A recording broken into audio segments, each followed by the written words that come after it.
This podcast is intended for mature audiences only.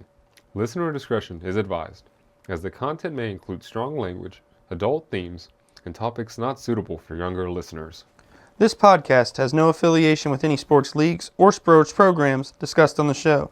The views expressed are those of the host and the guest, and do not necessarily reflect the views of any affiliated organizations. Enjoy the show. I should be allowed to bring a single Sprite into any sporting event. It's my Sprite. I bought it. I brought it to the thing. What's it gonna hurt? It's one single Sprite. I'm not bringing like a six-pack. I'm not bringing in alcohol. It's one Sprite. I'm thirsty.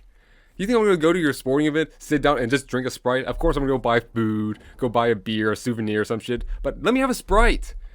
I get through the gates and it's a fucking chore. There's a million people. It's hot. It's a fucking bitch to find my seat. And by the time you sit down, because you always go to sit down first, scope out where you're at, make plans, and then you go back and get food. It's a fucking hassle. Let me have a single Sprite while I'm walking in to sit down and enjoy and then go get everything else. What's it gonna hurt? It's my Sprite. Give it to me. Killer. Motherfucker, we gone crazy. Yeah, what up? I'm in here right now, and you know I'm dressed up. I messed up a few times, but shit, so what? It's fine because I just don't give a fuck. Just don't give a fuck. What me in the world, yeah. Just don't give a fuck. What me in the world? All right, we're coming to you March 22nd, episode 10 of Parlay or Die. We've made it to 10 episodes, and we're closing the company down. I'm just kidding. We're not closing the company down. We're keeping rocking and rolling with you guys. Tommy, we got a lot of news that's happened in the past week. Yeah, a lot of good stuff, man. Some stuff in our own home state has been popping off this week. No kidding. WVU was screwed out of the national tournament. 111 bracketologists, whatever the fuck that means, said that WVU should have made it, and we didn't. No, we did not. Did not make it. Did not. The facts have been brought out that one of the people on the selection committee is the AD of North Carolina. Yeah. A team who shouldn't have made it. Should not have made it. No. How does NCAA put themselves in these situations where fucking people who are obviously have a bias are the decision makers on these type of things? I think it just honestly comes from they've gotten away with it for so long. It doesn't even register as wrong to them. They're just like, okay, we're just going to be more corrupt and just keep doing our normal shit. And we're going to keep getting away with it because we're the NCAA and fuck you. I don't get why this is the only one they haven't fixed. The football selection committee is a non-partial group that's third party brought in to do the selection. Why didn't they also do basketball? Did they not see that the same biases can pop up even though it's a different sport? Well, I think something happened with the football selection. They realized they made a mistake because Ohio State obviously is not the best football team in college football last year, but somehow they won. So I think they couldn't trust that system. It was already flawed. Ohio State didn't even deserve to be in the playoffs. Probably don't deserve to be Division I. That's a different conversation. But you're right. Why go through this process? Why have actual people that are working in college athletics on the same committee? That's an obvious conflict of interest. Yeah, conflict of interest just because, one, you'd want your own school to do well. But this guy actually made money by NCAA making the tournament. There was an incentive in his contract that he makes $100,000. And these people aren't professional athletes. $100,000 is a lot of money to them still. Yeah. So that is a very much incentive to get that fucking done. He claims he walked out when NCAA or UNC was discussed, but as mentioned by Pat McAfee, did you walk out when West Virginia was discussed? Because that's what was the fucking thing here. You didn't have to tell them to pick UNC if you'd already degraded everyone else that could have been in that spot. Yeah, and trust me, he didn't just like, okay, I'm walking out of the room. I have to excuse myself and be impartial. You know that motherfucker walked out of there like, okay, we all know what's about to come up. Just so everyone's aware. UNC's on the table. We all know how I feel. You've all been briefed on it. That guy did not leave anything up to fucking chance. If you think he did, then you don't know fucking corruption and you don't know gambling. I agree with you on that. Like, it's just, I don't understand how he thought this wouldn't be a thing. Yeah. And I feel like he really thought when this came out he had covered all his bases. He was going to look clean in this. When, honestly, as soon as it came out, and the facts had rolled immediately after that. It didn't take a day to get these facts. No. I immediately was like, something smells like shit here. Like, this is ridiculous. Yeah. So, as it's escalating. People are talking about it. Like I said, it's discussed on ESPN, things like that. The West Virginia governor felt it in his job duties to have a press conference and speak about this, Tommy. Yeah. You are in that realm every day. What do you think about everything that's happened with what Patrick Morrissey has said? Do you think what he has said has helped the situation in any way? I do. I actually am one of the few people that are in support of this entire fucking litigation and the actions that the state government are taking. Because it actually shows some concern for the schools. And you can always claim it's political theater. Patrick Morrissey doesn't care about the universities. He's doing it for his own reputation. Maybe. Set that aside. That's just speculation. You have no idea his true heart and his true intentions. If you don't like the guy, you already don't like what he's doing. If you like him, you already like what he's doing. Stop. Facts are facts. There's a good chance West Virginia University was frauded out of this spot. And anytime there is fraud, corruption, discrimination of any sort, then there is legal basis for action to be taken. And this is what the state government is doing. WVU, for some reason, is being a bunch of pussies, like they usually are, and just letting it happen. They're saying, okay, we're just going to bend over, take it. Thank you for even considering us. But the state government is finally stepping in and saying, no, this is horseshit. This national organization that makes millions of dollars, if not billions, who knows how much the NCAA actually fucking makes. I know they have what they have on record, but honestly, there's so many backroom fucking deals, and this is a prime example of it. Who knows how many of these fuckers are taking home what? It's like fucking Congress. Nancy Pelosi, all the Republicans, every single person in Congress is making money on a side deal, trading stocks, insider trading. This is the exact same fucking thing, but in collegiate sports, and someone is stepping up. I know it could be all speculation, but they are addressing the issue at hand. And finally, someone is stepping up and holding these people accountable. And that's what it all comes down to, is accountability. If the NCAA actually had a good process for doing this, they would have already shared it. They would have given out, okay, here's why WVU was out. Here's why UNC was in. And it would be a done deal. But they can't produce that because it doesn't exist. Their fucking people are doing these backroom deals, and finally it's coming into light. And thank fucking Christ it's finally happening. It's a mixed bag on where I'm at with this. As you can tell where we've talked about it, I do agree with you on the fact that West Virginia was cheated. There's obvious facts that this was fucked up. Very biased. The guy was making money off this decision directly. I don't think the West Virginia governor should have been involved. He has filed for an injunction to halt the start of the tournament. Just on that idea alone. One, I don't think that is going to actually be halted. Two, let's say in a world it does. Okay.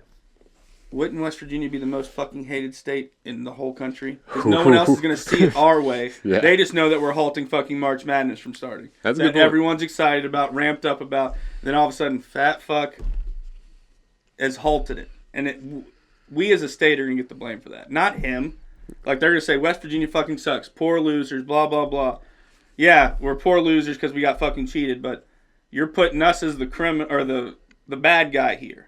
To everyone else, no one else gives a fuck that WVU didn't make it. That's true. It's on all media outlets. They all agree we got fucked, but like it's just one of those things that you got fucked. Kind of move on about it. I do think something should be done about it. His press conference was not the move. One, the guy standing next to him is the Attorney General. That's who the guy. That if anyone was having a press conference, he should have been the guy up there. Makes sense. Morrissey did not need to be there. He was very cringeworthy when he had this done. His puns were dumb as hell. He said things like, there's a technical foul in the NCAA. tried to use basketball puns. He tried to use citations of sports, outlets, publications that he does not fucking know about. No. Someone told him, was like, mention Ken Palm. Mention quad wins. Like, it's just fucking stupid. I know his fat ass don't know about sports. Look at him. He looks like a basketball. He doesn't look like a basketball player. Take the B out of bracket because that's what it is. Are you fucking kidding me? Like, I feel like he actually thought that up because it's that fucking stupid. He's just like, you hear that bar? I bet Kendrick wish he'd have dropped that bad boy on Drake. Like, dude's a fucking moron. He looks like a pedophile, probably hates America. His banner, the National Corrupt Athletic Association, he described the actions as a miscarriage of justice and robbery at the highest level. It's just so, like, those words don't equate to what has happened. Like, I feel like that would be like maybe a civil right injustice is a miscarriage of justice. Not, we didn't make the national tournament. Which, if you look at it, we didn't make the NIT tournament, and that's the second best tournament. Yeah. So someone else thought, let's not even offer West Virginia a spot here. That's a good point. I didn't think about that. The dude looks like the head Keebler elf if he ate every fucking cookie in that bitch. Oh, He looks like he has a rewards card and frequent flyer miles to the Epstein Island. I don't know why, we picked him as a governor. I'll admit that. I don't like the guy on a personal level. Just based on how he looks, he looks like a fucking creep. I think the reason he was at the podium and not his attorney general to start is he knew that this would garner national attention. His press conference would be on national media news. ESPN was where it was seen today. Made it on Barstool Sports. Big. He just wanted his fat fucking face to be noticeable out there and be in the public spotlight. He does not give a fuck about WVU. He cares that he is in his mind, the shining hero at the podium that's trying to fight for injustice. He wants to be the white knight, and it's just fucking nuts to me. It's crazy. He should just keep his fucking mouth out of it. I just think how that part was handled incorrectly, and that's kind of made the whole situation for me now wish that WVU doesn't really get justice. I just kind of hope the page fucking turns and we move on. Fix it after this. Give us March Madness starting on Thursday. Don't delay shit for this guy. What does he think they're going to do? Does he think they're going to call UNC and be like, sorry guys, someone raised a ruckus. WVU's going now. Like, does he really think that's what's going to happen? Like, that's just not going to fucking happen. No, Parents have bought tickets for UNC. Travel arrangements have been made. They are not going to call anyone that has been named as a spot in this tournament and say, you know what, I think we're going to have to ask you to sit out. Someone else is coming. Yeah, that wouldn't happen. That'd be a second lawsuit. So at that point, what are you doing? What are you filing for a stop or an injunction for? Where I already said we're going to be the villains of it, the whole state. What are you filing that for if your goal is not to get them in this tournament? Why don't you just let it happen if your goal is to try to sue for money? That's also true. I didn't know he was trying to stop it. I agree. That's straight up stupid. Anything that could happen has to happen next year. There has to be a change in policy. Yeah, so I think just the whole direction's fucked up.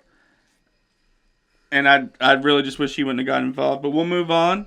For the non-people not in West Virginia, we'll move on to something else. Rory McIlroy wins another major on St. Paddy's Day. The rain delay on Sunday caused the final match playoff between Rory and his opponent Span to play on St. Paddy's Day Monday, where he killed the guy by like 5 strokes. The guy did not have a good outing against Rory. Rory was dialed in.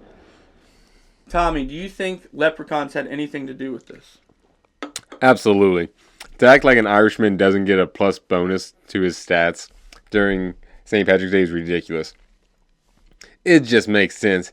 He gets a plus 5 to defense, plus 7 to speed. His agilities are through the fucking roof. It's just hard to beat an Irish person on St. Patrick's Day. I think I even saw a rainbow go right to the final hole. Oh, it did. He fucking gold. Unfortunately, in killing Spawn, if he's anything like the comic book, he will be sent to hell where he will return as the Devil's Soldier. So I know we're talking about Rory winning here. As talking golf, Do you also think that Rory McIlroy is a pretentious piece of shit? Yeah. He looks, ever since this fucking live thing has happened where he's just like, they're not the best golfers in the world. They took those golfers from you guys. Offered them more money, and now you're going to say because they switched they're not best golfers in the world? Oh, they're so mad about the merger. They walked away with money and then are back in the PGA like nothing happened. Yeah. And, like, biggest cuck move of all time. He sat there, didn't take the money, was fighting on, PGA's the shit. We're staying here. We're the purest of golf. And then now, like you said, these guys are allowed to compete in the majors from live. So he stood on this fucking soapbox. Yeah, didn't get paid. And then the people who did get paid's like now able to come back and do everything that he wants to do. Yeah, congratulations on your moral high horse. Yay, you didn't get paid. Yeah, he looks like a fucking rich, spoiled kid that hasn't got whatever he wants in a long time. And it's fucking golf. Golf is the one activity, not sport, that you can play anywhere and it's all equal. Different leagues, you can have the same distance. 500-yard drive is 500 yards no matter where you're fucking playing. It's not like football. Who's this guy? Happy Gilmore driving 500 yards? No, I'm just saying. Bryson DeChambeau's not shooting for 500 yards. He ain't got that stick on. He's going like 375-4. Well, I haven't measured my drives, but I'm estimating somewhere between 50 and 500 yards because it's landing somewhere in there. I keep losing it. Yeah, it's not an accurate. It's scattershot. When it slices into the woods, I assume it's still going for another few hundred yards. It could have rolled 100 miles an hour across the ground. It might. I never went and looked for it. All right, we're going to switch to NFL a little bit. Jamar Chase and T. Higgins get paid by the Bengals, something that people didn't see was going to happen this year because they were both set to get big paydays. Do you believe that this means Trey Hendrickson is out of Cincy, the edge rusher that was one of the best edge rushers in football this year? Probably. He was also looking for a new contract this year. They just seen all the money go away. Yeah, they don't have any cap space. All the fucking money is going to these guys. And good job to the Bengals. You're getting some people for Joe Burrow to throw to. But is having the 30th best defense worth it? Yeah, that's a big thing that's been mentioned about this is, yeah, you'll be able to score all day, but the other team's going to be able to score all day and not have a great offense. Yeah. They're just going to be able to score on those people because they're trash. I don't think they can afford to lose Trey Hendrickson, but it's definitely going to happen. They don't have the money to pay him. And if they do find the money to pay him, they have no one to pay anyone else. Yeah. Anyone else. There's like a meme going around that it's like the Cincinnati Bengals looking for other players, and it's the fucking Little Giants meme where he's just going around asking kids if they want to play football. So it's a great meme going around. Like it or share it if you see it. They did a good job on that one. Now, Jay, talking about NFL, did you see Donovan McNabb just retired from the Eagles? Tommy, that was Brandon Graham. Was it? Yeah, it was Brandon Graham. He was not even number 5, dog. Shit. Donovan McNabb did not retire this week. I am false reporting. This is news to me. I'm sorry. Was that a false flag? So who's this guy retiring? Brandon Graham, edge rusher. He actually was injured late in the season. He played in the Super Bowl with a torn tricep because he just wasn't. I think he had in his mind, I'm retiring after this. I'm going to fucking go out there regardless. So he's probably on heavy painkillers out there. I can't imagine getting a 3-point stance with your tricep torn because I just feel like that flexes when your hand's down, and that would hurt so fucking bad. And then coming up and trying to push off with that. But I mean, that kind of goes to where we've discussed this before in the past. The dogs like that are retiring. Yeah. I don't see any rookie that just came into this league playing through an injury. I don't see him playing through a fucking splinter. No. Like, they're just the biggest pussies, and there's always an agent there. It's like, do you want to ruin your longevity? You don't. And if we had held it in high regard of showing up to do your job, they wouldn't have any career longevity because they sat the fuck out. Yeah. Like a sprained finger. Like, I think the agents are a lot to blame for how these players are turning out. Yeah. Also, their parents, because they're pussies. Raising them like pussies. Yeah. 100%. So this is the first year in the common draft era that all teams still own their first-round draft pick. No trades have happened with first-round picks. Do we think that is indicative that the high end of this draft is showing a lot of promise? Or that people have just gotten lucky in the first round in the past? Because usually someone has traded their first pick. Usually the first-round draft pick has been discussed of like maybe we trade it down and someone moves up to get this first-round pick. But also on the opposite of that, has no one risked anything on their team, like a player or more picks because nothing is worth the top end of this draft. I think that's it. If you look at years past, I'm not going to give him credit, but Bryce Young, who is fantastic, in his competition, that fucker from Ohio State. C.J. Stroud, he's a Stroud boy. Yeah, C.K. Cummings or whatever gay name he is. Bryce's. Are you part of Bryce's? No. But there was a good competition between those two. And those two are good players that could have gone anywhere. And there was a lot of back and forth on who you would get. The Panthers or the Texans. That was tough. And then years before, you had Trevor Lawrence. People fighting over that spot. Joe Burrow. There are some good names the past few years that people have been fighting over. Mac Jones.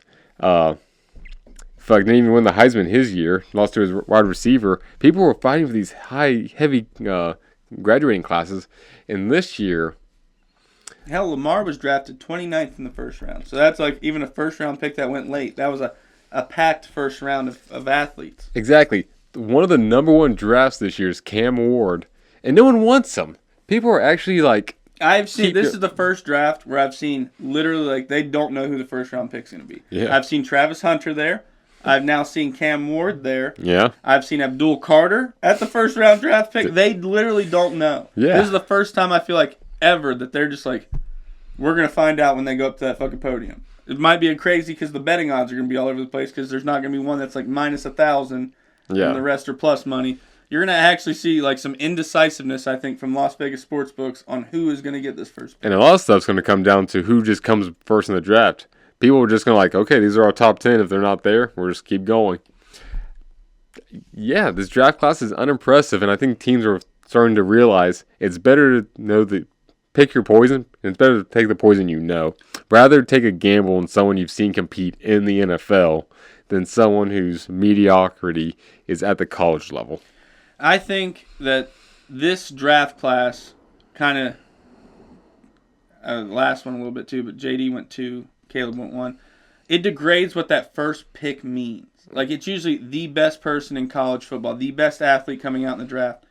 Now it's just like, I think the Tennessee Titans are talking about starting Will Levis next year, but they're taking Cam Ward just because they think that's the best athlete on the board. Cam Ward wasn't the best quarterback in college football last year. Right? His team didn't even make the fucking college playoff. It is insane to me. I think he's going to be another Caleb Williams where they're just fucking glazing him for no reason. No kidding. Shador, he didn't even win the Big 12. He didn't make the tournament. He didn't win the Big 12 against BYU. Yeah, the Mormons. They got their ass kicked in their bowl game, destroyed. Mm-hmm. And then he pulls himself from participating in drills like he's that good. Yeah. It's crazy. I'm excited about his younger brother getting drafted later rounds, probably Shiloh. I feel like he's going to have a more career like his dad, and Shador's not. Shador was mentored by Tom Brady, so he'll have that continued. Yeah. Hopefully, maybe Shador goes to the Raiders, I think. Especially if he doesn't go top 10. Maybe, but I think they're going to try and get a couple more years out of Geno. Yeah, I think maybe they want... I don't know if he does. They say I've seen things that actually say Shador may go top 5. I've seen people say he might slide out of the first round. I think he has a fucking fit if he does not make a first round pick. I think he loses his shit. Oh yeah, he's going to be breaking shit. Yeah, so that's crazy. And then lastly, Tommy, MLB has started. Opening day has happened. Oh. They took America's pastime and took it to Japan for opening day. What does that tell you? To where? To Japan. Wow. Oh, that's right. And isn't it true? Japan shut us out in every fucking opening game. Like, we didn't win a single game in Japan against their fucking players. Oh, no. It was, you mean like the MLB players? Yeah. I was yeah, because Shohei won. I think they won 4-2 over the Cubs. Yeah, the Japanese teams. Like with the players, yeah. Like, we didn't win a single game against the Japanese team. It's hard to judge, one, because that's going to be a huge time change for American players to go over there and play. Two, who the fuck... Like, yeah, it starts off your season on a good note to win the first game. They play fucking 80-some games. Yeah. Who gives a fuck about the first one? Like, so they're not even getting the best game. Opening day does have a thing. I think it should have been in America. It's a sport that calls himself America's pastime. I think that's a tough break to be in Japan on opening day. Right? I didn't even fucking know about this. No, don't get me wrong. I don't have 1,000 fucking channels to watch an MLB game. It's already hard enough. In the new camera angles that displayed, people actually thought it was video games. Oh, wow. It looks so weird. It makes real life look so weird that people thought it was video game graphics. Damn. That's not good at all. Yeah, it's like these new camera angles that Japan tried to show off because they're like, we have technology.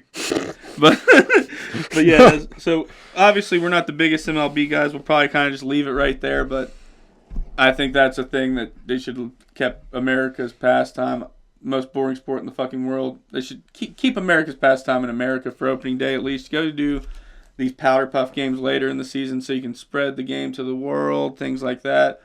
NFL does it too, but they wouldn't give away our first game. Well, they did last year. Yeah, they played in Brazil.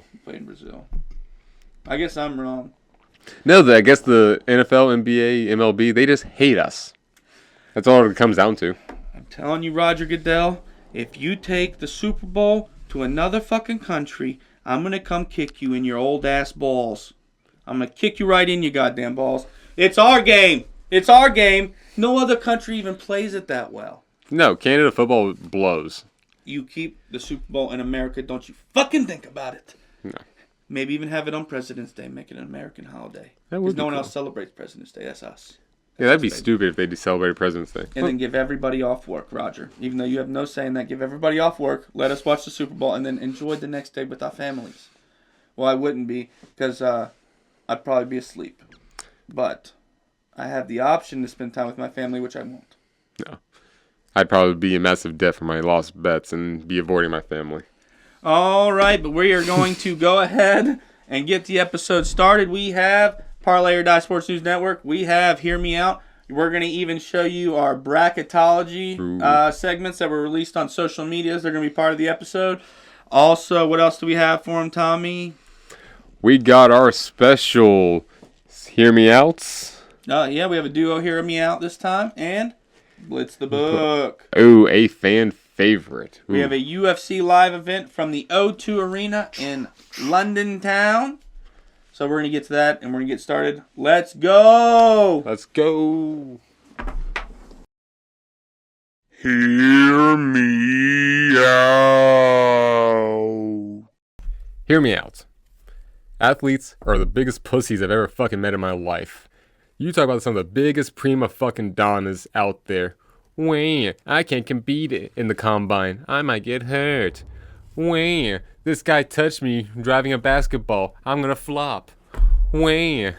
I broke my ankle. Now I gotta play another couple innings. Boo fucking who?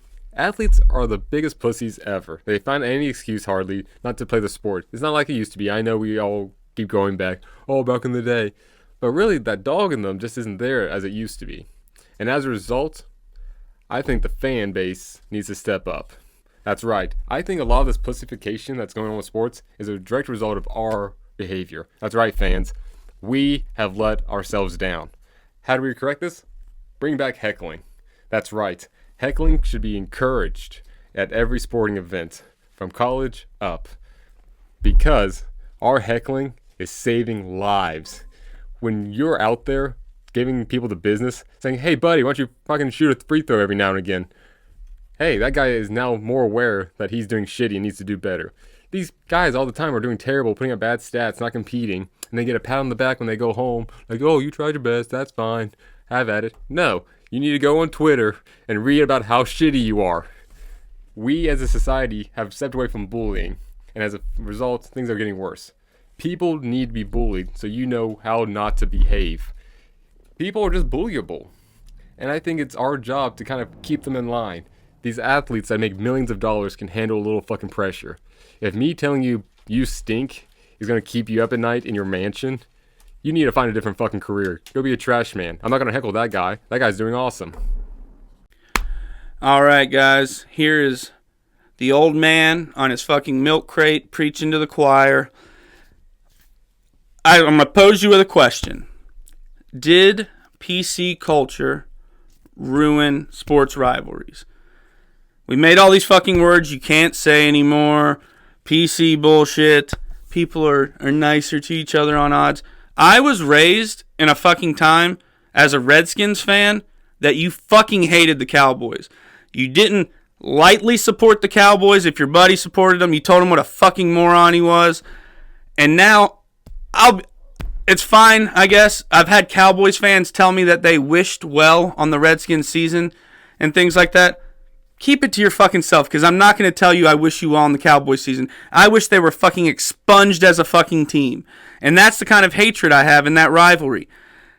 You got to have that rivalry. Even coaches have said you got to hate your rivals. It makes those games better if you hate them. You have a extended reason to not lose besides wanting to win. It's because you don't want to fucking lose to those fucking assholes over there. And I think we're losing that a little bit. That chip on our shoulder, that, you know, that fuck you attitude. And you can say it's like, well, we're more sportsmanlike now or whatever. It's bullshit. It's bullshit. You can be sportsmanlike and not cheat during the game, but fucking hate the person on the other sideline. And there's nothing wrong with that, but we're being taught to fucking be cupcake and powder puff, and it's just fucking bullshit. We hate each other. It's okay to hate each other. It is fine. Fuck the Cowboys. Fuck the Lakers. Fuck anyone who's not the Canes, if you catch my drift. Fuck them all. It's your team to the fucking end. Respect your boys. Respect the boys. That's all I'm fucking asking for. Let's not be pussies. Support our teams while fucking hating everyone else. Because that's okay. Rep your colors. Hear me out. March Madness should take place in March. I know, what a crazy fucking concept. March Madness, I know, already starts while it's in March, but it goes into April. March should start March 1st. March Madness should begin at the same fucking time. I think we need to adjust the schedule, the season, to kind of match more up. Finally, March actually means something. You can look forward to the 1st of March instead of, oh boy, March Madness, can't wait till 3 weeks in. It's just giving yourself blue balls, and it goes into April, and that doesn't make sense. It's no longer March Madness. The madness is over. Now it's real calm and tame. It's April, like, okay-ishness. It's not good. We just need to change it a little bit, shift it back a few weeks, and actually have March Madness in March. I don't know. Maybe if we do that, we can start football a couple weeks early. Not the worst idea either. Just my personal opinion. Guys, I'm not a political person. I hardly ever talk about politics on this show, besides weekly. Hear me out, guys. What I'm proposing is we keep government the fuck out of sports. As we've seen on headlines this week, fat ass, pedophile looking West Virginia's governor, Patrick Morrisey, he needs to keep his fat ass off television.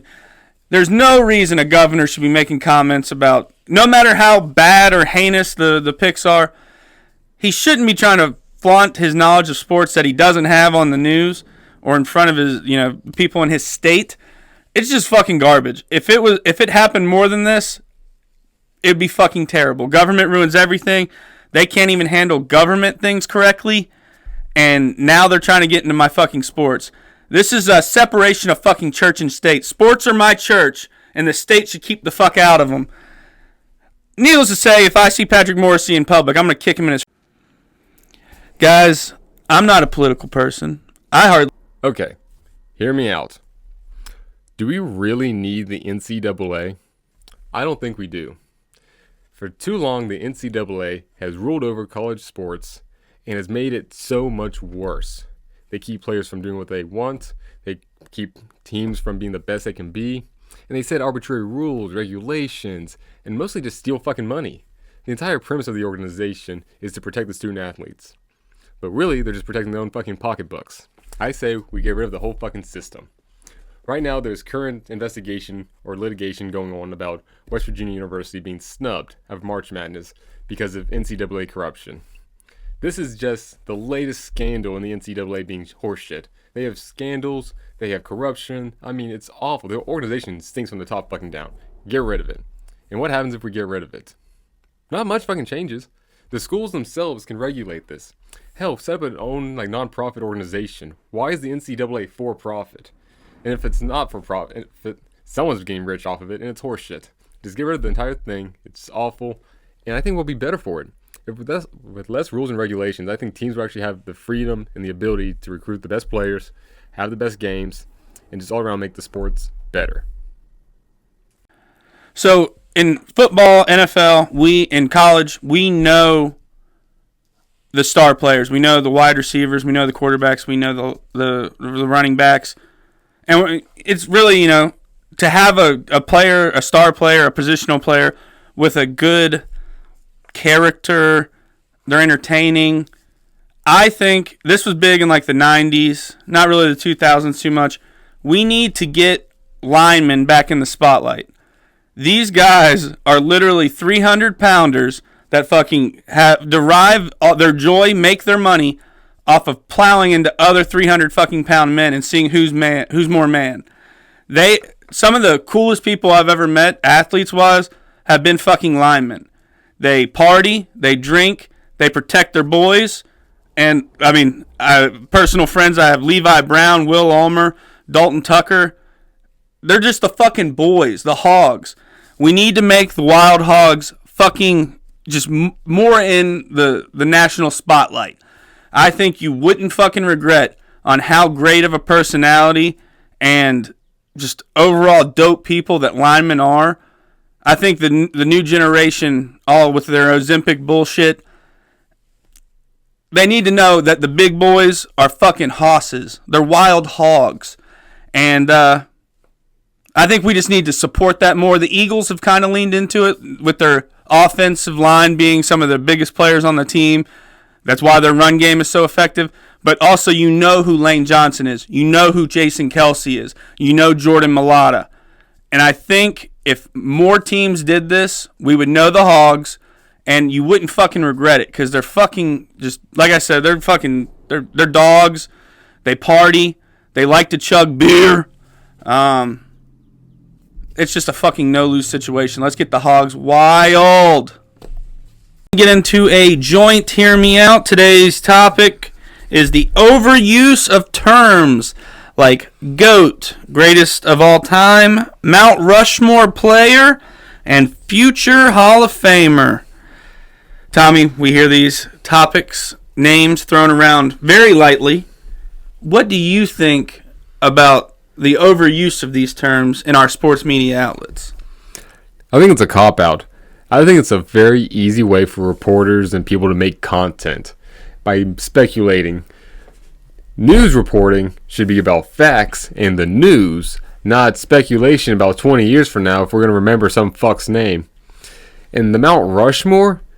What a fucking cop-out. He's not the best of all time, but he may be top 4. And they always have like a special category, like the fifth man. Stop it. Greatest of all time means the greatest of all time. There's one person. The Mount Rushmore is just your favorite people. That could be anyone. Hell, fucking Mount Rushmore doesn't even have the best presidents. Thomas Jefferson? Good, but not the best. You tell me Thomas Jefferson is in the top 4 best presidents of all time? No. And it's the same way with sports. It's a fucking cop-out. Because anytime you hear the Mount Rushmores, it's always 3 really good ones, and then just whoever the person likes in the last one. Yeah, I feel like they use these terms to coddle newer athletes. Also, I think you need to realize what you're doing to the older athletes that earned, Hall of Fame status or to be called the greatest of all time like Tom Brady. I think you're shitting on their legacies. I don't know why we're so quick to do this. It's like they run out of things to say on TV, so they have these talks because they don't feel it's correct anymore to call out a player who's not doing their part. So they're like, if you don't have anything nice to say, then don't say nothing. They're not saying nothing. They're calling them fucking names that they've not earned at all. It's just crazy. Like, I've heard sports analysts on ESPN say Caleb Williams is a future Hall of Famer. What has this motherfucker done? And it's not just him. Everyone knows I am not a Caleb Williams fan. Yeah. But it's just so easily tossed around, and I'm just like, I think it's because you have nothing else to fucking say about this person. So you're just like, let's throw this in there. It's belittling the terms, I think. Oh, and then they always have like a special category. He's the greatest of all time wide receiver in the modern age, in the AFC, in the North. Like, there's always a but. Like, they can't just be the greatest of all time. They have to be like the greatest of all time in their own special fucking way.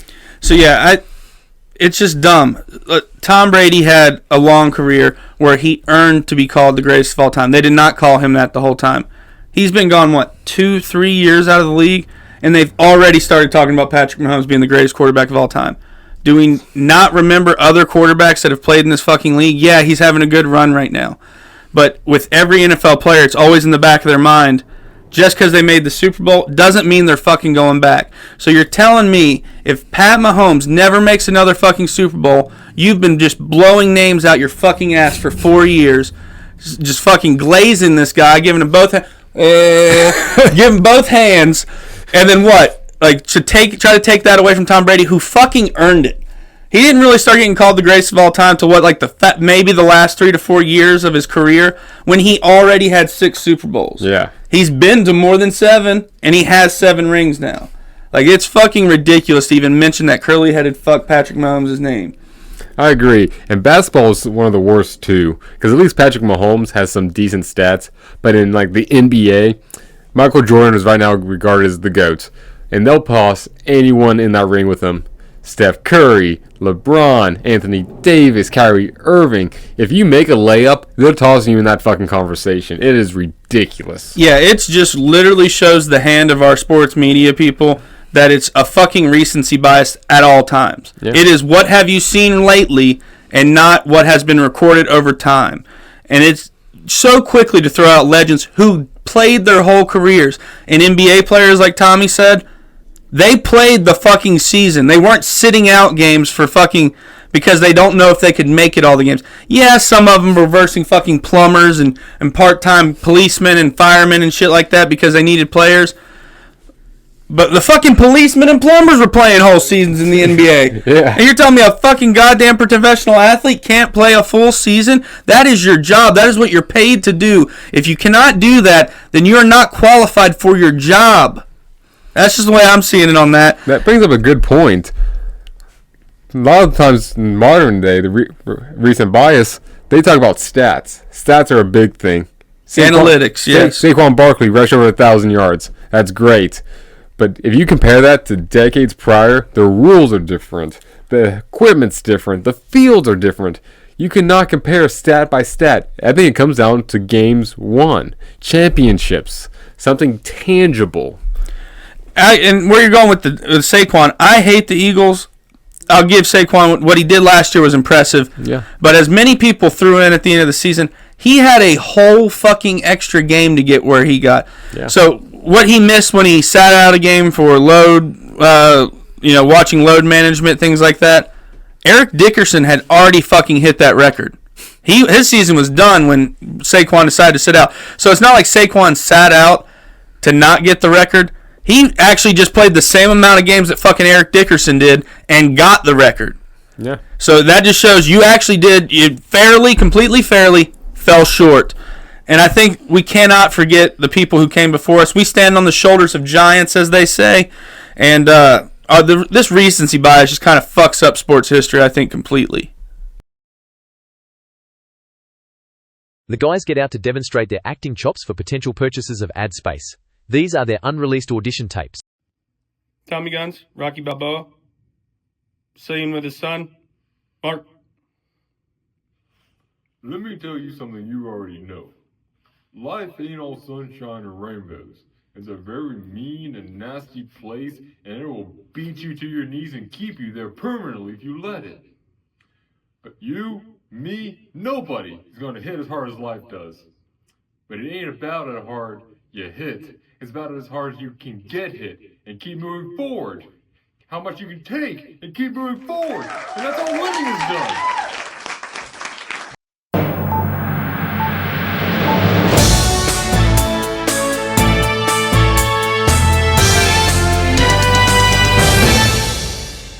New Jersey Devils general manager's son made headlines for sports outlets as he had a horrifying hockey injury.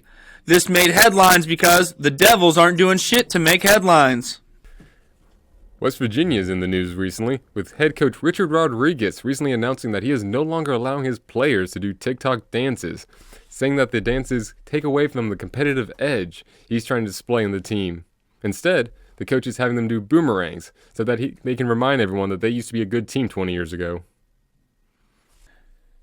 Actor Tracy Morgan was rushed to the hospital after vomiting on the court during the Heat-Knicks game at MSG.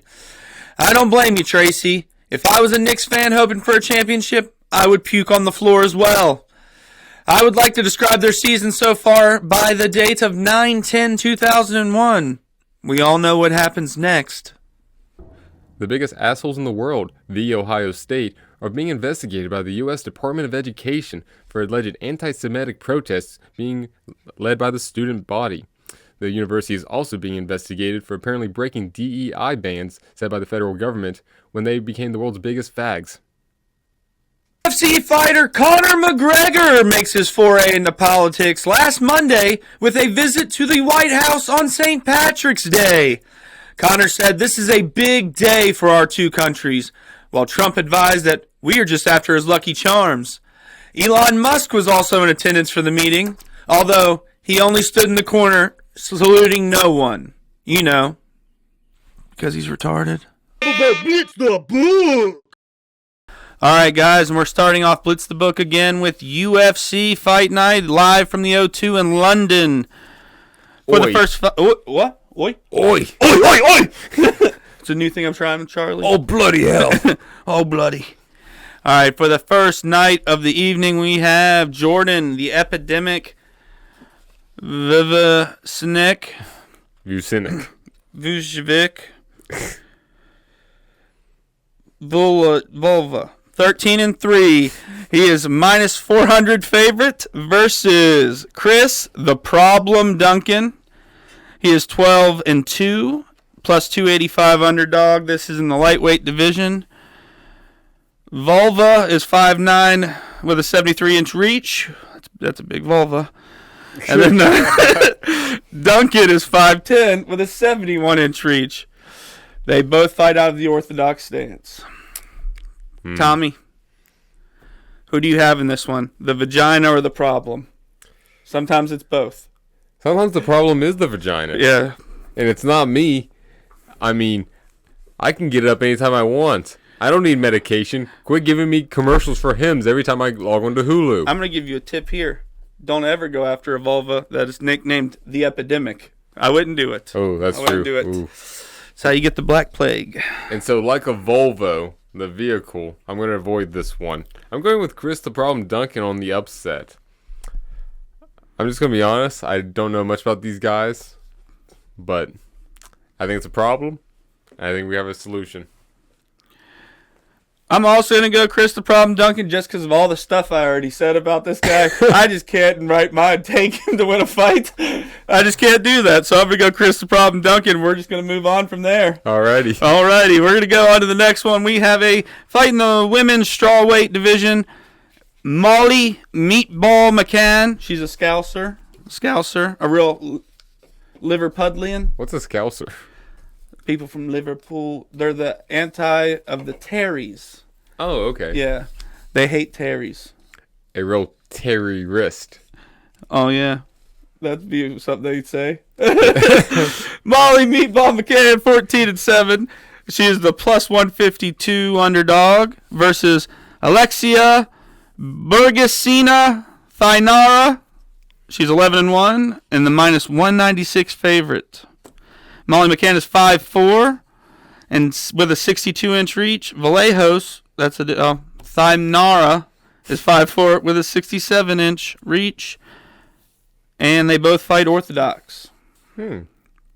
Tommy, are you flipping a coin on this one? I am not. I'm actually going to go to our robot overlords. Hey, Alexia, who's going to win this fight? Not Meatball. That's who. I'm taking Alexia on this one. She's the favorite for this one, and for a reason, and that's because she's slightly better. As we all know, women are all just about equal, but this one's just a little bit less equal. I think this one is going to Alexia. It's definitely going the distance, because women just don't have that knockout power. I mean, if I cooked dinner and burnt it, I bet a woman would have the power to knock me out, but that never happens. So, we are where we are.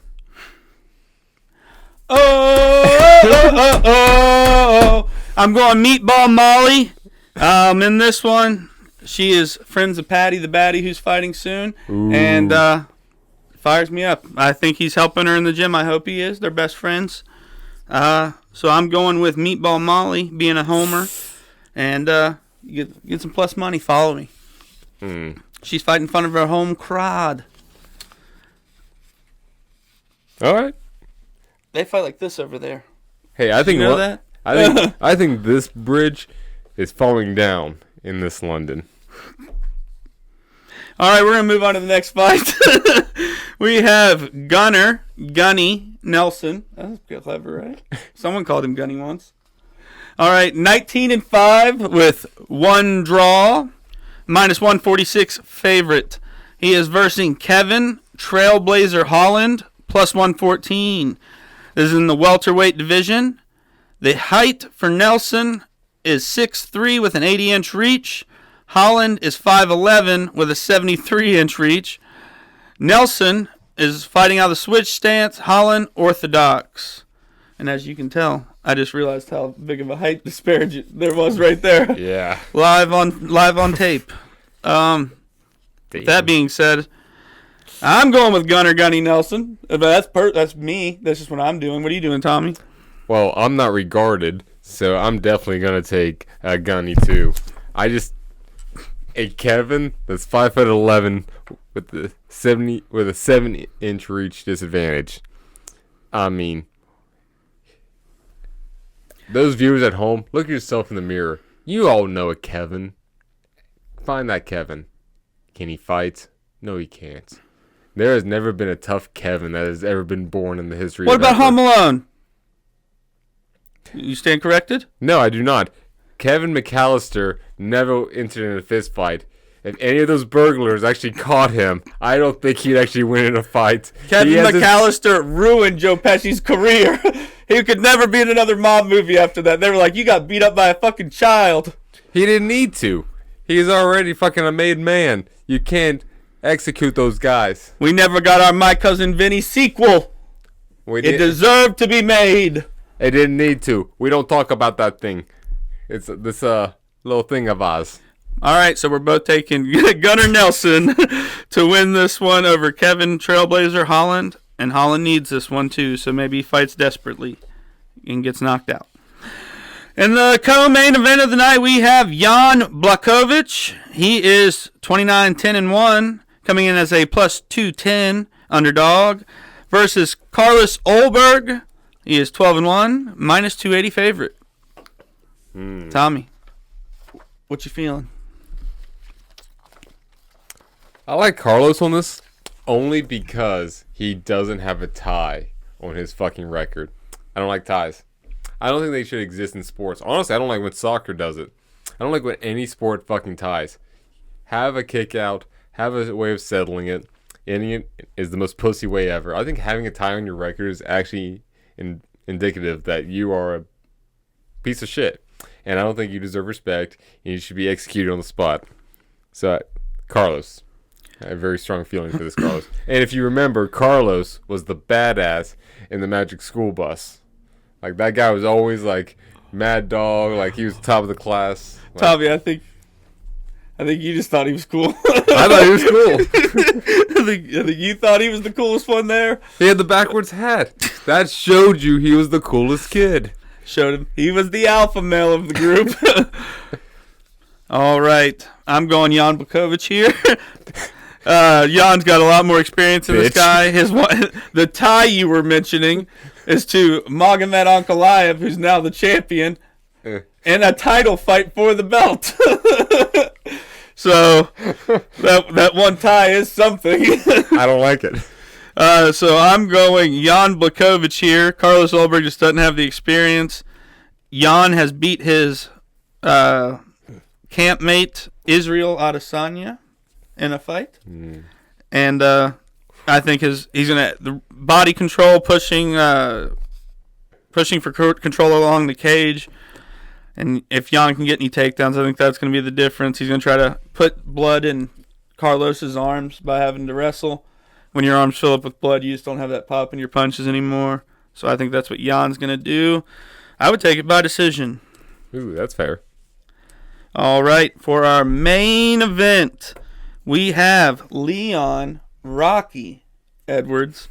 He is 22-4 with a plus 122 underdog versus Sean Brady, who is 17-1 with him. He's minus 156.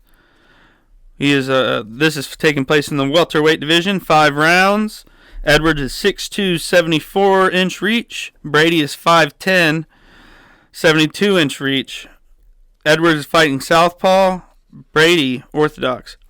Dude, it's a Rocky. His nickname's Rocky, and he fights southpaw. Oh yeah, it's too good. I'm not going to give away my pick. I feel like I'm saying too much already. Well, correct me if I'm wrong, but doesn't Sean Brady spell his name or his first name Sean? That is indeed how he spells it. So if we can't trust this guy to spell his name right, how can we expect him to fight and win? Everyone knows that's not how you spell Sean. That's Scene or whatever the fuck it's supposed to be. We gotta take Leon on this one. He can spell his name right. I think he's a better fighter. That's how Diddy spells Sean. Sean John. Exactly. If we're doing things P. Diddy does, I think we're doing something wrong. You never want I to never got do. invited to a party. I think it's because I'm not a molester. You never want to do what P Diddy did. That's facts. Remember that, kids. You never want to do what P Diddy did. Facts. Do not buy the 58-gallon drum of lube from Costco. I say do not do it. It wasn't even just like lube. It was baby oil. He had that many baby oil bottles in his house. You know how many babies you have to kill to get that much oil? A ton. It's blood money. It's blood money. It's a lot of dead babies. So I'm going to take Leon Rocky Edwards for this one. A little bit plus money's at home.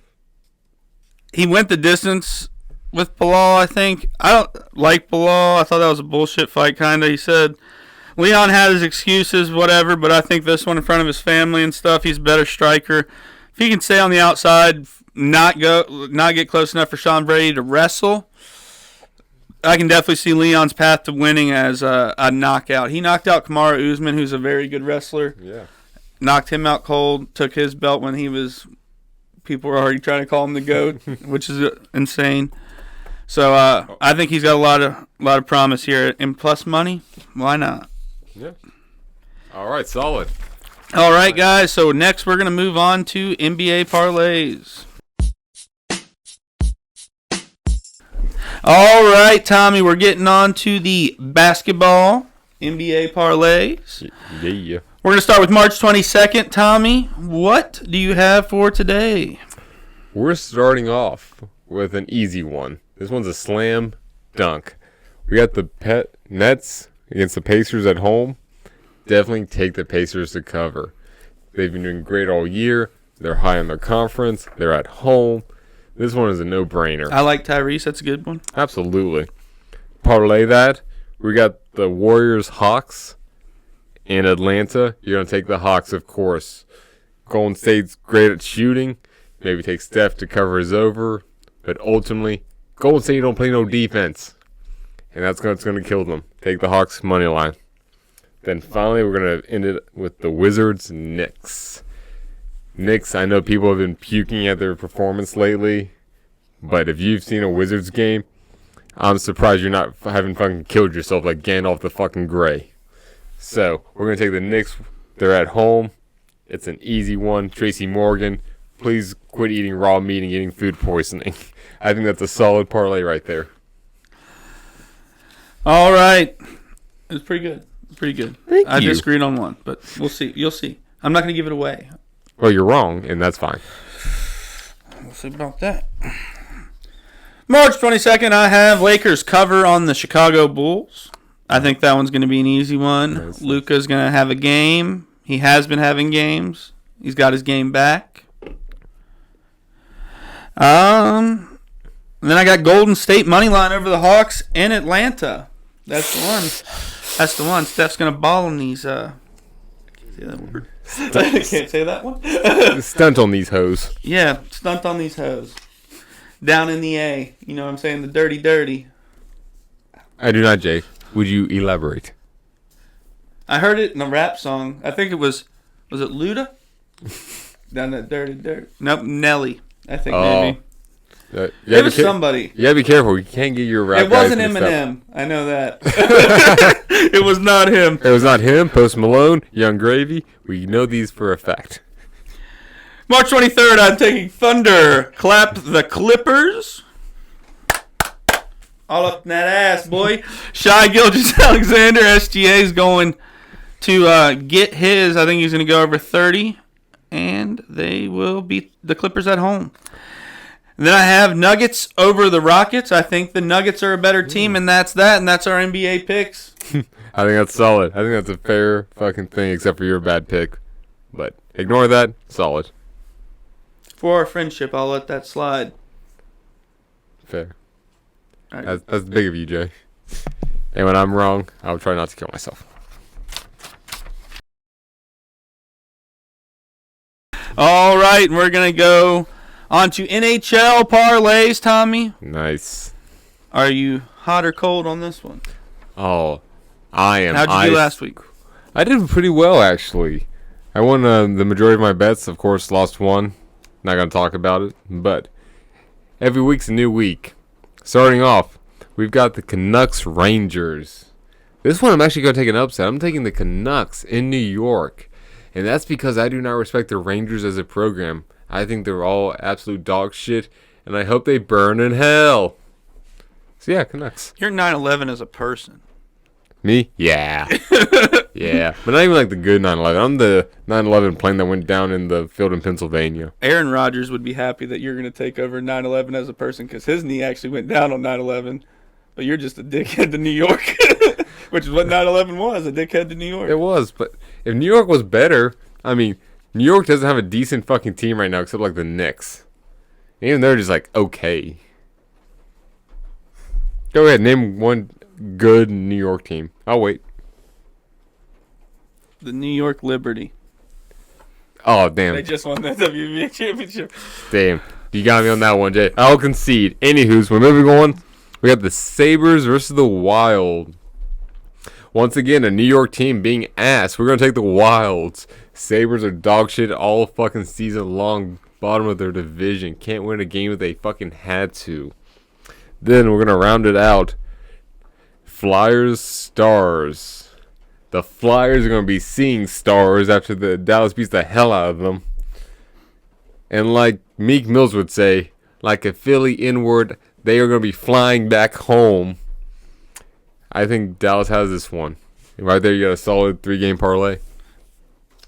You a cold man, Tommy Guns. You Cold-blooded. cold-blooded. All right. March 22nd, I got Stars money line over the Flyers. Solid. I also have Rangers money line over the Canucks at home. Yikes. And then I'm going Canes money line over the Kangs. And then I'm going to move on to Sunday. Guess who's playing both days this weekend? The Carolina Hurricanes. So it's a good weekend. I get to put on my Canes jersey and not take it off for 48 hours. That's pretty cool. No matter how many people say, please take that jersey off. You're at church. But anyway, let's go on. Well, obviously, here it is. Hurricanes money line over the Ducks. Quack. And then we have Panthers cover 1.5 over the Penguins. Nice. And Golden Knights over the Lightning in a high-scoring affair. Take the over on the scoring as well. I like that one. Yeah. I thought about it. I hit the books. I studied. I looked at the statistics. That's what it was. That's it. I wore these glasses. Ooh. I feel like I'm dialed in this week. I feel like I fixed everything that was wrong with my gambling formula. Jay, I don't know if it's the glasses, but did you get smarter? Indubitably. Fuck, that's smart. That's a good one. See, I can use big words too. It's very photosynthesis of me. I have a hypothesis about that. Fuck. Damn. Pangea? Orangutan. You call my bluff. I'm out of smart words. I don't even know what those mean. Welcome to our 2025 bracket challenge. I'm going to start the festivities today. I'm going to start with my bracket. I'm going to list you the matchups I have for the round of 32. That skips me from having to bore you with the round of 64. And then, like I said, it just kind of jumps us forward a little bit here. So for my first matchup in the round of 32, I have Auburn-Louisville. I'm going Auburn there. On my next matchup, I have Michigan versus Texas A&M. I have Michigan taking that one to move on to the round of 16. For my next matchup in the South, I have North Carolina versus Iowa State. I have North Carolina taking this one. I believe they're playing with a chip on their shoulder since everyone in the country believes that they frauded their way there. There was a big win in that playing game. For the next matchup, we have a good game against Marquette versus Michigan State. I'm taking Tom Izzo to move on to the round of 16. In the Sweet 16, in that first matchup, I have Auburn-Michigan. I'm going War Eagle here, showing Michigan shit ain't sweet. In that next matchup, I have North Carolina, Michigan State. I'm going to take Tom Izzo on this one. Go Sparty. And then in that Elite 8 matchup, I have Auburn and Michigan State. I have Auburn taking this one over Izzo. It was a good run. All right, and for the West bracket, in the round of 32, I have Florida versus UConn. I'm going upset here. Daredevil pick. UConn beating Florida, ending their run. In the next matchup, I have Colorado State versus Maryland. Yeah, I took Colorado State for the upset in the first round. Shut up. This is gambling. We're going Colorado State to beat Maryland and continue a run. Are they Cinderella? For the next matchup, we have Texas Tech versus Missouri. I am taking Texas Tech to come out of this one to move on to the next round. And in the last matchup of the round of 32, we have Arkansas versus St. John's, Patino versus Cal. I'm taking Patino here. He's going to break out the white suit, and he is going on to keep dancing. In the next round, we have the Sweet 16. I have UConn beating Colorado State to move on. In that next matchup, I have Texas Tech versus St. John's. Patino continues dancing. And for that Elite 8 matchup, I have UConn versus St. John's. And I'm going with the best fucking coach, Dan Hurley, to go on to the Final Four. In the East Division, I have in the round of 32, Duke versus Baylor. In that matchup, I have Duke taking it home. In the next matchup, I have Oregon versus Arizona. In that one, of course, I'm going to take my Ducks. Ducks fly. In the next matchup, VCU versus Wisconsin. That was a tough one. I think Wisconsin edges VCU out of the tournament. In that next matchup, I have Vanderbilt versus Alabama. In that one, I have an upset happening. Vandy taking the win. Starting with the Sweet 16, first matchup is Duke versus Oregon. Unfortunately, Ducks won't fly on this one. I think Duke is a little too stacked. In that next matchup, we have Wisconsin versus Vanderbilt. I have Wisconsin taking the win, sending Vanderbilt back home. And in that Elite 8 matchup, I have Duke versus Wisconsin. I have Duke taking that one to earn their spot in the Final Four. Midwest region, round of 32. Let's get it. We have, in that first matchup, I have Houston versus Gonzaga, and I have Houston taking that one. In the next matchup, I have McNeese versus Purdue. I have Purdue taking that one, ending McNeese's run. In the next one, I have Texas versus Kentucky. In that one, I have Kentucky taking it to move on. In that next matchup, we have UCLA versus Rocky Top, Tennessee. I have Tennessee taking that one. We're going to go back up to the Sweet 16. In the first matchup, I have Houston versus Purdue. I actually have Purdue upsetting Houston in that one. In that other matchup in the Elite 8, we have Kentucky versus Tennessee, the checkerboard matchup. And I have Tennessee taking that one home to earn their spot in the Elite 8, where I have Purdue versus Tennessee. Tennessee is going on to the Final Four. For the Final Four! In the first matchup, I have Auburn versus UConn. I have Auburn sending Dan Hurley home. And the other matchup for the Final Four, I have Duke versus Tennessee. I have Duke getting their spot in the championship. And in the championship, I know it's not the most exciting picks because there's 2 1s there. My bracket, just like Cokeheads and Movies, looks like chalk. And the winner is Auburn War Eagle. I think that was pretty predictable, guys. I had that in my Back to Futures parlay that Auburn was going to win the national championship. I have stuck to my guns, guys. And for the ESPN tiebreaker, I predicted 158 points will be scored in the title game. Guys, remember you can sign up to join our bracket challenge on ESPN.com. See how you rank up against the boys on the podcast, but also the other diehards out there. We love that competitive nature. We love that want to win. And if you're too chicken, just remember, it's a real pussy move to talk shit if you never played the game. Right, here comes the Tommy Guns bracket. Starting out in round 32, we have Auburn versus Creighton. We've got Auburn, of course. The War Eagles are going to come over the little Blue Jays. That's an easy one. Next, we have Texas A&M over Michigan. Don't care for the Michigans. They are the Ohio of the North. Next, we have Iowa State over Mississippi. I like Iowa just a little bit better. Then, finishing out this conference, we have Michigan State University over Marquette. I like the Trojans. Marquette, can't even tell you where they are on a map. That doesn't even sound real. Going into the West, we have Florida over UConn. Florida, you're going to see them a lot more, probably to the championship. Stay tuned. Then we have Memphis over MD. Of course, the Tigers. They've been playing well all year. We're going to let that little hot streak ride. Next, we have Texas Tech over Ms. Texas Tech. I like them. They're good. A lot of people haven't have them winning the whole thing. They're wrong, but they're at least winning this game. Then lastly, on that one, we got St. John's over Arkansas. Arkansas was already an upset, but St. John's going over to the East. We've got Duke over Baylor. Baylor, I know, was already an upset going in, but Duke's going to finish them. Good job, Baylor. You made it as far as anyone thought you would. Next, we got Oregon against Arizona. This one's going to be tough, and I'm taking the upset. I'm going Oregon. I do like the Ducks. They've been playing well, and Jay has brainwashed me into thinking they're a decent fucking team. Next, we've got Wisconsin over top of BYU, the Mormons. Do not care for them. I know they have a stacked roster with more men, but I just like the Cheeseheads. Go Wisconsin. Then lastly on that side, we've got Alabama over Vanderbilt. This is an SEC matchup, but Alabama's definitely just better. Vanderbilt was already an upset getting where they went. Just roll tide, baby. Then to the Midwest, we've got Houston over Gonzaga. Gonzaga playing very well, but Houston making a run as far as they can. They're very good.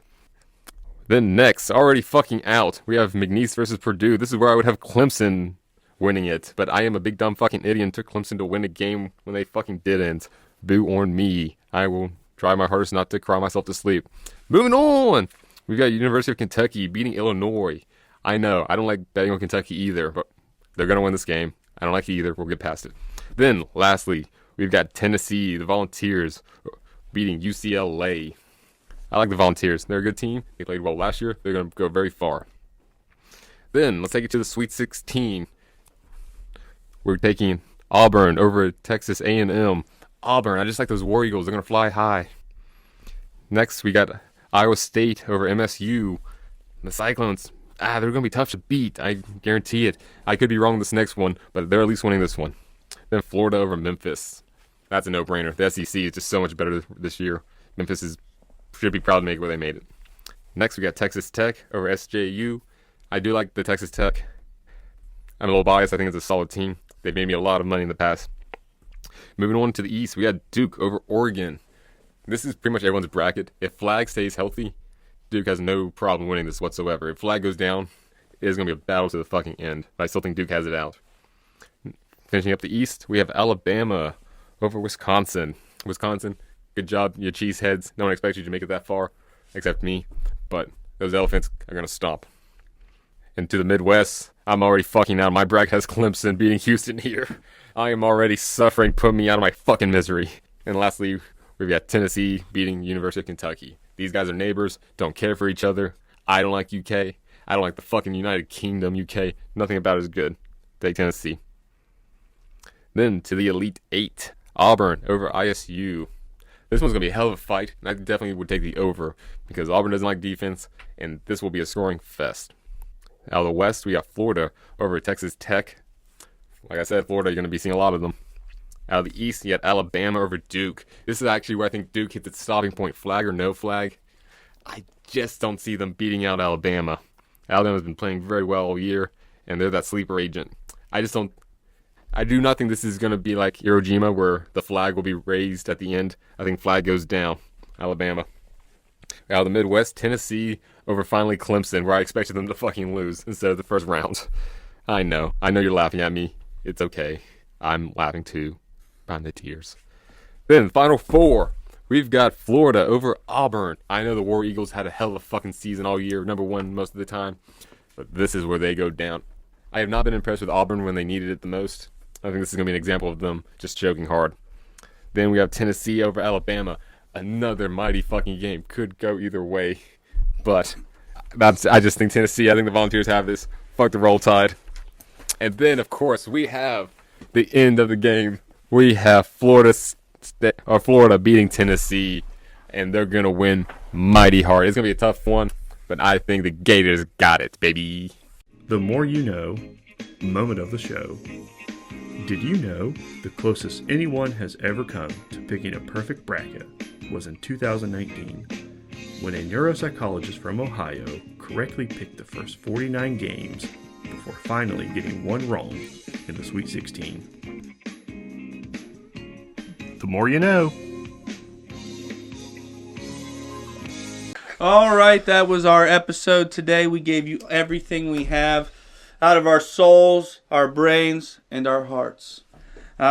We covered everything. We talked about the state of West Virginia and West Virginia sports, the brackets coming up. Who's going to have the perfect bracket? Will it be me? Will it be you? Will it be John fucking Henry out in Montana? We don't know. No one's ever had a perfect bracket before. And that's the exciting part. Except this guy, this year, first time ever. You heard it here first. I'm going to be a millionaire. There is juicy bets. By the time this episode has came out, we've probably already made our first $1 million. That's true. The podcast actually might be canceled because we'll be too fucking rich to want to do this anymore. That's right. This is going to be a gold fucking table next time you see us. I may have a grill. You'll have a grill. You don't know. You don't know what I'm betting. I'm going to pimp my ride. I'm going to put a PlayStation 2 in the back seat. It's going to be awesome. I'm going to have monitors on my rims. For what reason? I don't fucking know. But they did that for some reason. Hell yeah. I'm going to put a bidet in my bed just to shoot out my ass anytime I have like a fart. It'd be a hell of an alarm clock. It would. Hell of an alarm clock. So, get your bets out there. If you're not participating in March Madness, then you hate money. That's true. And if you hate money, just don't watch the podcast anymore. Just unsubscribe. We're here for money makers, sports lovers, maybe even people like to laugh. They'll laugh a little bit. They'll come join us. They'll join us in a laugh. That's true. And if you want to laugh some more, then you got to keep up with us. You got to watch more episodes. Get more comedy in your life. Have some fun. And Bones, we're on TikTok now.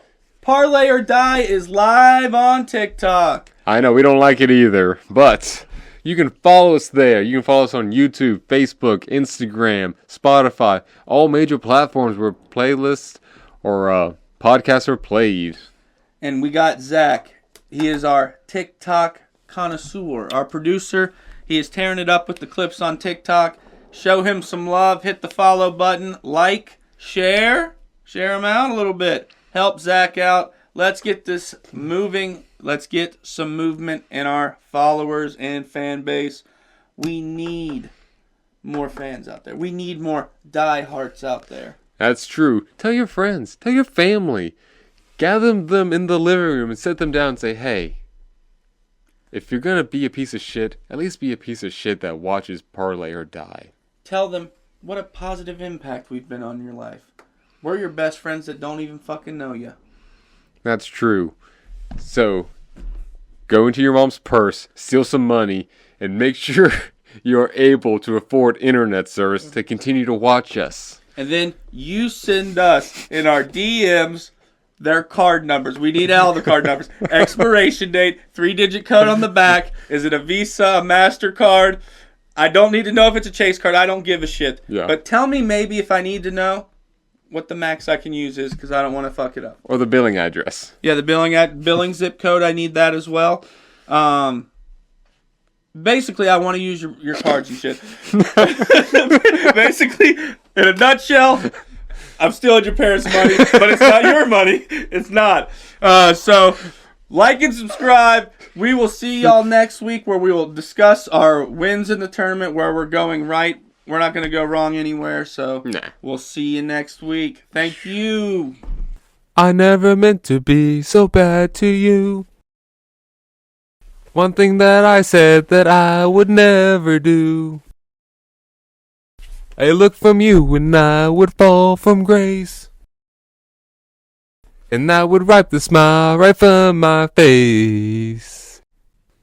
Do you remember when we used to dance? And incidents arose from circumstance. One thing led to another, we were young. And we would scream together songs unsung. It was the heat of the moment, telling me what your heart meant. It was the heat of the moment, showing your eyes.